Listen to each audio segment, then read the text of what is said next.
Girls ಚಿನ್ನದ ಆಭರಣನ daily ಹಾಕೊಂತಾರೆ. ಅದು fashion and ಬ್ಯೂಟಿಗ ಅಲ್ಲ, ಅದೊಂದು ದೈಹಿಕ ಶಕ್ತಿ. ಅದನ್ನ ಅಲಂಕಾರಕ್ಕೆ ಹಾಕೊಳ್ಳೋದಲ್ಲ. ಗೋಲ್ಡ್ ನಮ್ನ ಹೀಲ್ ಮಾಡುತ್ತೆ, ಹಾಗೆ ಕೆಲವೊಂದು ಕೆಟ್ಟ ಶಕ್ತಿಗಳ ವಿರುದ್ಧ ಹೋರಾಡಿ ಕಾಪಾಡುತ್ತೆ, ಹಾಗೆ ನಿಮ್ ಬೆಳವಣಿಗೆಗೂ ಕೂಡ ಹೆಲ್ಪ್ ಮಾಡುತ್ತೆ. ಬನ್ನಿ ಚಿನ್ನದ ಆಭರಣದ ಕೆಲವೊಂದು ಸೀಕ್ರೆಟ್ ತಿಳ್ಕೊಳ್ಳೋಣ, ಹಾಗೆ ಅದನ್ನ ಹೇಗೆ ಹಾಕೊಳ್ಳೋದು ಅಂತ ಕೂಡ ತಿಳ್ಕೊಳ್ಳೋಣ. Gold is a divine cycle. ನೀವು ಟೆಂಪಲ್ಗೆ ಏನಾದ್ರೂ ಗೋಲ್ಡ್ ಹಾಕೊಂಡು ಹೋದ್ರೆ ಅಲ್ಲಿರೋ ಪಾಸಿಟಿವ್ ಎನರ್ಜಿನ ಅಟ್ರಾಕ್ಟ್ ಮಾಡಿ ನಿಮ್ ಸುತ್ತ ಇರೋರಿಗೆ ರೇಡಿಯೇಟ್ ಮಾಡುತ್ತೆ.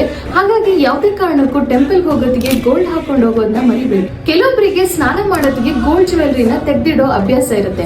ಹಾಗೆ ಮಾಡಬೇಡಿ, ಯಾಕಂದ್ರೆ ಗೋಲ್ಡ್ ವಾಟರ್ ಅಲ್ಲಿರೋ ಎನರ್ಜಿನ ಪ್ಯೂರಿಫೈ ಮಾಡುತ್ತೆ, ಹಾಗೆ ನಿಮ್ ಹೆಲ್ತ್ ಕೂಡ ಇಂಪ್ರೂವ್ ಮಾಡುತ್ತೆ. ಚಿನ್ನ ಜುಪಿಟರ್ ಅಂದ್ರೆ ಗುರು ಗ್ರಹಕ್ಕೆ ಲಿಂಕ್ ಆಗಿರೋದ್ರಿಂದ ನಿಮ್ಗೆ ಒಳ್ಳೆ ಬುದ್ಧಿವಂತಿಕೆ ಹಾಗೆ ಗುಡ್ ಫಾರ್ಚ್ಯೂನ್ ನ ಅಟ್ರಾಕ್ಟ್ ಮಾಡುತ್ತೆ. ಹಾಗೆ ನಿಮ್ಗೆ ಏನಾದ್ರೂ ಚಿನ್ನ ಪಾರಂಪರಿಕವಾಗಿ ಬಂದಿದ್ರೆ ಅವ್ರು ನಿಮ್ನ ಯಾವಾಗ್ಲೂ ಕಾಪಾಡ್ತಿರ್ತಾರೆ ಅಂತ ಅರ್ಥ. ಯಾವ ತರ ಚಿನ್ನದ ಆಭರಣನ ಹಾಕೋಬೇಕಂತ ಅಂದ್ರೆ ಯಾವಾಗ್ಲೂ ಅಪ್ಪರ್ ಬಾಡಿನ ಫೋಕಸ್ ಮಾಡಿ. ಮೊದಲನೇದು ಫೋರ್ ಹೆಡ್, ನೆಕ್, ಇಯರ್ಸ್ ಹಾಗೆ ಹ್ಯಾಂಡ್ಸ್ಗೆ ಹಾಕೋದ್ರಿಂದ ತಲೆಯಿಂದ ಹೃದಯದವರೆಗೆ ಇರೋ ಚಕ್ರಗಳು ಆಕ್ಟಿವ್ ಆಗಿ ನಿಮ್ ಇಮ್ಯುನಿಟಿನ ಇನ್ಕ್ರೀಸ್ ಮಾಡುತ್ತೆ.